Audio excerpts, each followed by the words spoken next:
Hi, I'm Dr. Naresh Trehan, Chief Cardiac Surgeon at Medanta, the Medicity, and the Chairman and Managing Director of the hospital also. So if you see, healthcare actually changes like almost every day because of the fact that it's a very dynamic field. You're looking at your standard treatments, diseases.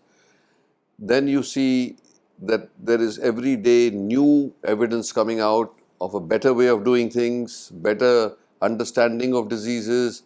And then the biggest challenge being that there are new diseases which are entering the human arena where, like AIDS happened now, new viruses with every few days there is some new challenge that comes.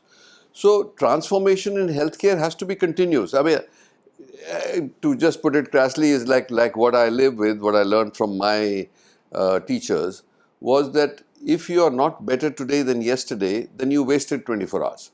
So we live by that dictum, and that's how medicine moves, and that's what is required to be relevant or in the frontier end of delivering the best medical practice that you can do.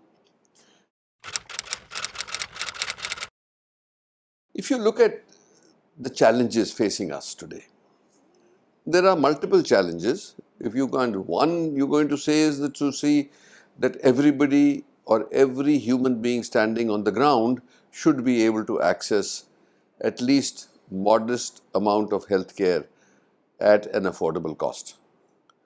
How it's provided, whether it's state sponsored, whether it's insurance, whether it is self-pay, those are things that will be regional, that will be country to country, will vary. But you come back to India. So as a doctor, you can never be satisfied unless everybody can access healthcare. So one big change is how to make it accessible, and the other is how to reduce the cost to a level where efficiency doesn't suffer, the quality doesn't suffer, but the cost is brought down. Now that is easier said than done because there are many components to it. But what we have done recently is to align all the participants in the healthcare sector. In other words, whether it is providers of technology, whether it is providers of medicines like pharmaceuticals, whether it is the training of nurses, technicians, doctors, and how the hospitals are made so that they become more and more efficient. Those are the things we have worked on. And yes, I see the future that if we get a little bit of help in the recognition that healthcare is a very important pillar of any country, that to reduce the cost of creation, which is huge today. To make a hospital is a lot of money. To run a hospital is a lot of money. So the government can intervene because it's a social sector to say for construction of hospitals, we can provide the money at a lower interest rate like infrastructure funds and all that. We should be eligible for that also. Secondly, instead of charging industrial rates for the services like electricity, I mean, you will not believe how expensive electricity is for a hospital because we have to manage the whole environment. It's a 24-hour service. So our energy costs are huge. So if a preferential rate of electricity or other energy sources can be provided to hospitals, it will help to lower the cost for the patient. That's the ultimate thing. So this is the one big change that I would like to see. Well, it's now 50 years that I've entered medicine. And I would say I'm not a single day that I've felt regretting entering this field. On the other hand, every day I feel very good the fact that I'm doing what I'm doing. So 50 years later, if you can be happy about what you're doing, I think you're a very fortunate person because there are two things. One, if you are an MBBS behind your name, one, you'll never starve. Okay.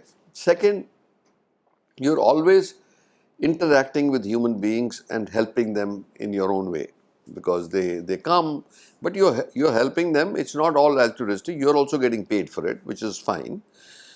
But the pleasure of being able to participate in somebody's wellness is a great feeling, and you get a lot of positive return from patients also. They always, you got respect, but the most important thing is you have a responsibility that your ethics must be absolutely above board. You must give of yourself continuously and not resent it. So, some of the things that I would say to my doctors is that we do not have any right to get upset with the patient because they are the ones who are sick. We are not sick. We are just trying to help them. They may be demanding, they may be unreasonable. You can tell them that they are being unreasonable, but never lose your cool with a patient, because then you have added double misery to the person, which is not. The other thing is that you understand with time that when patient comes to you, he does not only come with his disease, he's got so many burdens on his head. He's insecure about what's going to happen to him. What will going to happen to the family? How much is it going to cost? Is it going to be affordable? Is the family, if they spend so much on the person, will they be in trouble? So all these things you must address to the patient. And the most important thing is that after going through the treatment, am I going to be well and functional? So I think as a doctor, you have many responsibilities and many gratifications. So if you look at this painting on my wall, this was painted for me by Mr. Manjeet Bawa, who's unfortunately passed away, but he was a very famous artist. And he did it for me. When I asked him, what is this? He said, look, your job is like an angel, but you are deriving your energy from God and doing the work on the ground. So you're healing here, but the energy, don't forget, comes from God. So it says everything in one painting. So as you see, it's just opposite my desk. So I derive inspiration and a constant reminder that what you are here for.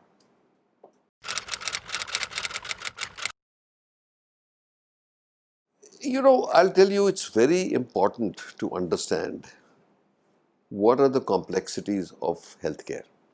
Okay, all things being apart, they're all supportive to the point that a doctor has to deliver the care.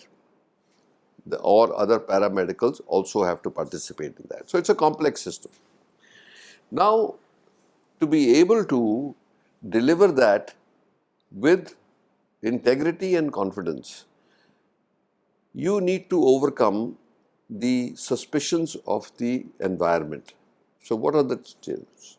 If a patient comes to you, they of course expect that you will cure them.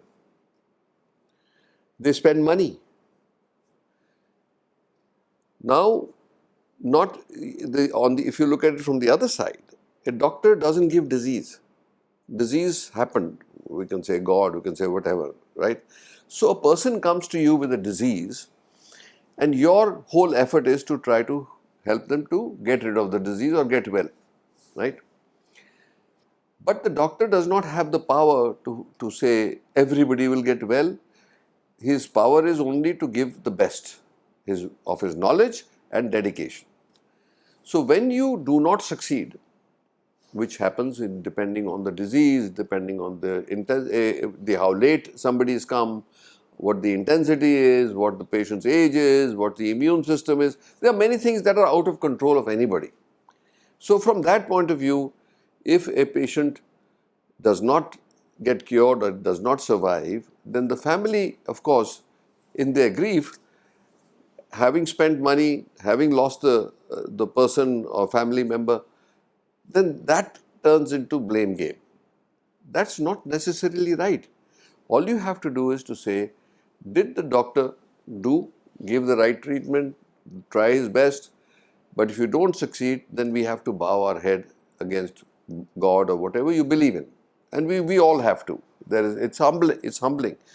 So the doctor is as upset that he did not succeed as the family, although the family has many, many more burdens to deal with and the loss to deal with than a doctor has. But I don't know of any doctor who does not feel the grief that you actually lost a patient, you tried, but you didn't succeed.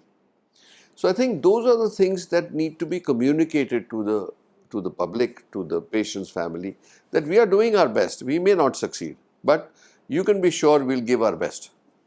That's where. So when you hear, so what happens is that then there are external forces, media, busybodies who will come and say something which will inflame the unnecessary doubts. So I don't know of any doctor who deliberately will do bad things. I don't know of them. I think they all try. Yes, the level of knowledge may vary from place to place. The expertise and the technologies, like when we built Medanta, we built it with the view that this is the Harvard, the Mayo, the Cleveland of the East, like the highest end of care that one can get. Okay. In that, we made the infrastructure in such a way, if you look at it, 2.4 million square feet, to be able to make it safe for the patient. Safety was our over. Then the second thing was that the families should be comfortable also, because they have to wait, in anxious times. The third we said was the doctor should be able to, and the team should be able to do their job without hindrance, so that you can give the quality of care. So, like you will see, the air quality should be excellent so that the bacterial count becomes low and your infection rate goes very, very low or zero. Your movement from one place to the other is such that along the way the patient's safety can be measured. That's why we made vertical, that you don't have to travel long distances horizontally. So these are in the facility. Then we chose, and we continue to choose, the highest end of technology which improves safety of a patient's care. So that's a continuous process. Then of course getting the best of doctors across all specialties on the same platform, that you can actually together, like you saw, I was talking to a cardiologist who's done an angiography, he's consulting me, is the patient how should we treat? So we never treat patients alone, we consult with each other so the patient gets the benefit of the best knowledge. So, and also takes out the suspicion that unnecessary procedure was done, because the discussion is taking place, the patient is sitting on the other side, he can hear all this. So if you bring in transparency, dedication, communication, you will have the least problems. But even then you will have problems. But the society must understand that if somebody did not survive, it's not the fault of the hospital or the doctor, but it may have been beyond every effort that was made. So those are the things I think which, if the society gets involved with understanding, I think it will give doctors even more courage to treat with all their might. Okay, all the best.